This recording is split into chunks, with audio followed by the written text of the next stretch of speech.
Hello everyone, welcome to another episode of The Cloud Show. So I am at conference here in Belgium at the Cloud Brew conference. It is an amazing conference. It's big. There's like hundreds of people here and there's lots of really, really good speakers. So I definitely want to take the opportunity to talk to some of them while I'm here. And I also, of course, want to thank one of the sponsors of this community-driven conference. The sponsor is Zur. And I just want to say thank you, Zur, for sponsoring community events. That's a really cool thing to do. Now, I want to talk about problems with DNS. It's always DNS. I specifically want to talk about that with a good friend who knows all about this stuff. His name is Rik Hepworth.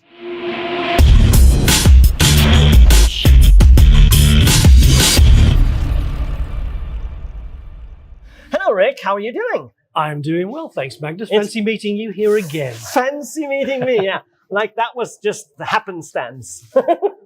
It's good to see you. And we're going to tell the audience about, we're going to talk about DNS things and these kinds of problems based on the things that were in your talk today. Absolutely. But first, we'd like to introduce you to the audience. And let me just say, first of all, congratulations. I hear you have a new gig that you're doing. I do. Thank you very much. It's great that we're standing in front of the sign, right? Yes. Because this morning, as you know, we announced Zur UK. Yeah. So I am now CEO and founder of the UK part of the great Zur group. And fantastic. It's really exciting. You know, it's the really paint cool. hasn't dried yet. The paint hasn't dried, that's fine. But so what kind of things do you do in tech, generally speaking?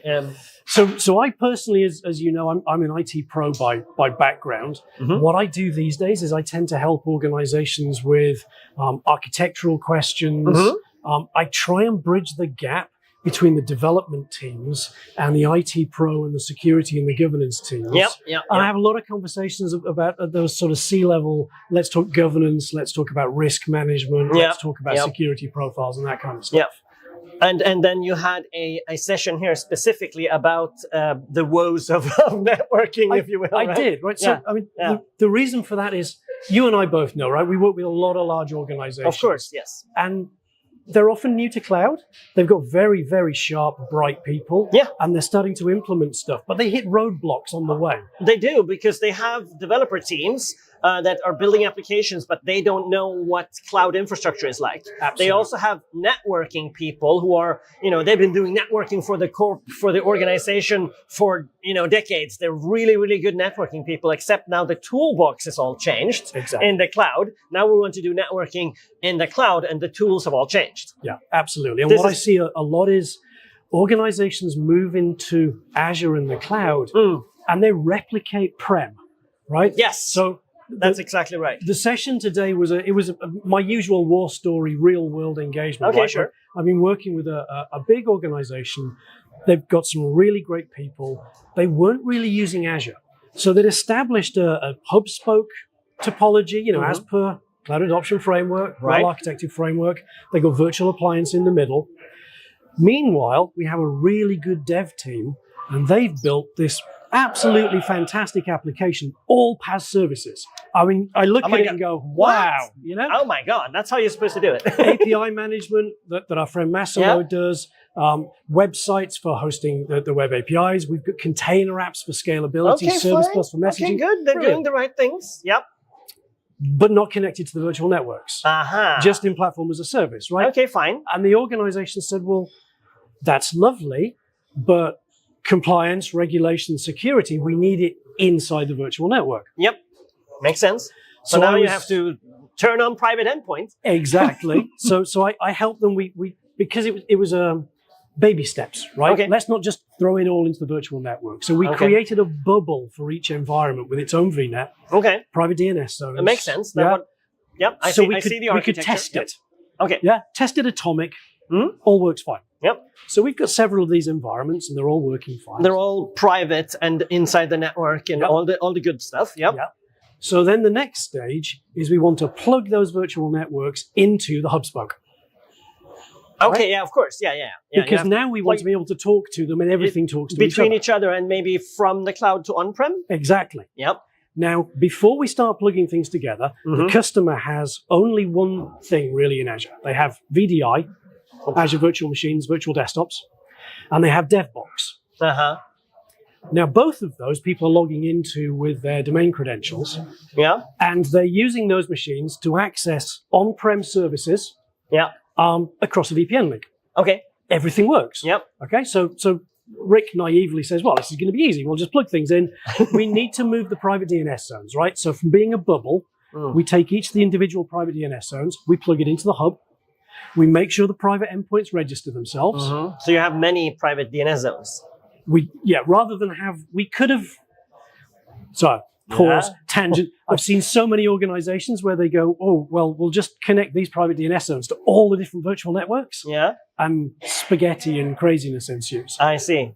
What you really want to do, what I did with them, is we put the private DNS zones in the hub, and then we put a thing called a private DNS resolver, which is a really good, really straightforward Azure service into the hub.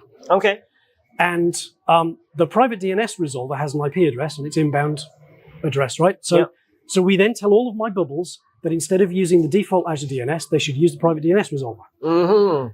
When it does the DNS lookup, the request pops out into the hub network, which is connected to all the private DNS zones, so it gets all the private DNS addresses. Everything works. Literally 10 minutes later, it's all done. Rick's going, right, absolutely, rock on, that was easy, no problem at all. I'm on the jump box in my virtual environment. I can see other virtual environments. Brilliant. And the customer says, I can't access any of this stuff. And I went, I don't understand. Because look, I configured it. I can resolve it. Look. And then I thought, hang on. And I had a look at my dev logs. And I looked at the IP address of the DNS server. I went, isn't that your on-prem DNS server?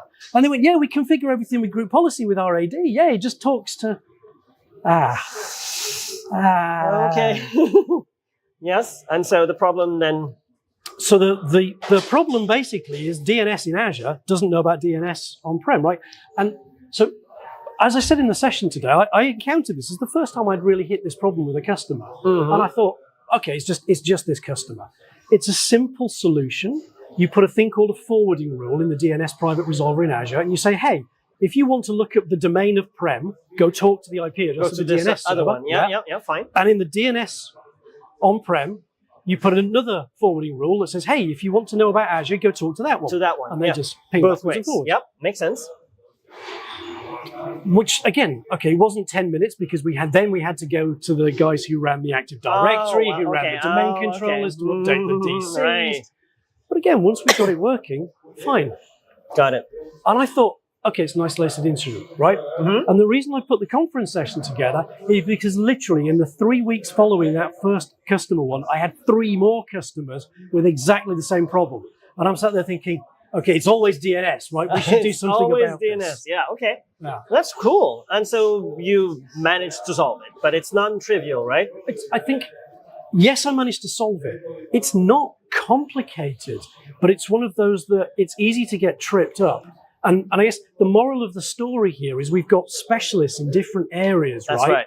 But they don't communicate and they're not sharing knowledge and they don't understand the problem spaces of the others, which is actually the real problem at the heart of this that you and I see a lot in organizations. We do. When we're talking to, right? And that's what I was wondering, kind of like almost like a final piece in this conversation.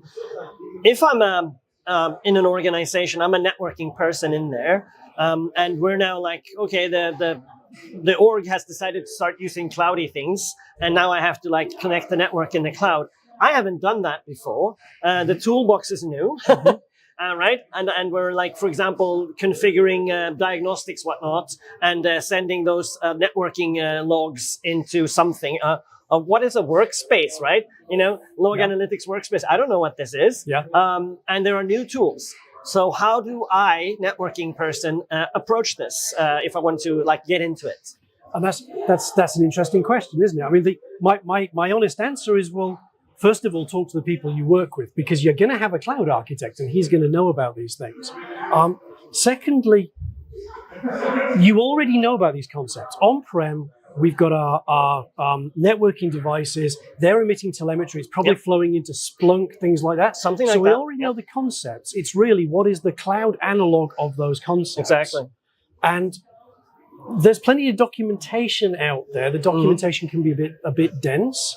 So my recommendation, if somebody asks me the question of how to learn, is I say, we'll go to great conferences like Cloud Brew, right? Yeah, because people are doing that's sessions. where you go to learn. You go to community conferences like Cloud Brew. Absolutely. but YouTube's a good source of information as well. Yeah. But the big moral is, you know what? You just got to talk to your colleagues, because the developers probably have ideas and know about the Azure services.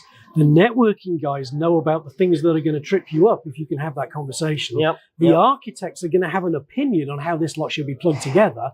And then last but not least, the security guys, because they need to think about, well, you know, do we want to start exposing things to the cloud? Do we need to keep certain things in an enclave on-prem? If you just plug these two together, what happens, right? So it's all about that sort of regular meeting of minds, workshops, team meetings, trying to encourage regular contact between those different teams, and not just in a sort of, oh, it's our monthly stand-up. What are you working on? I'm doing this. Any blockers? No. Right, on to the next. I see. You know? I see. And that makes sense. You have to, you have to work the problem and together, preferably. Yeah. Well, that was excellent. Thank you very much, Rik, for being on the Cloud Show today. And thanks for having me. Good luck with the gig, the Zur UK gig. Thank you. Thank you very much. All right, thanks. And audience, I will see you the next time on the Cloud Show.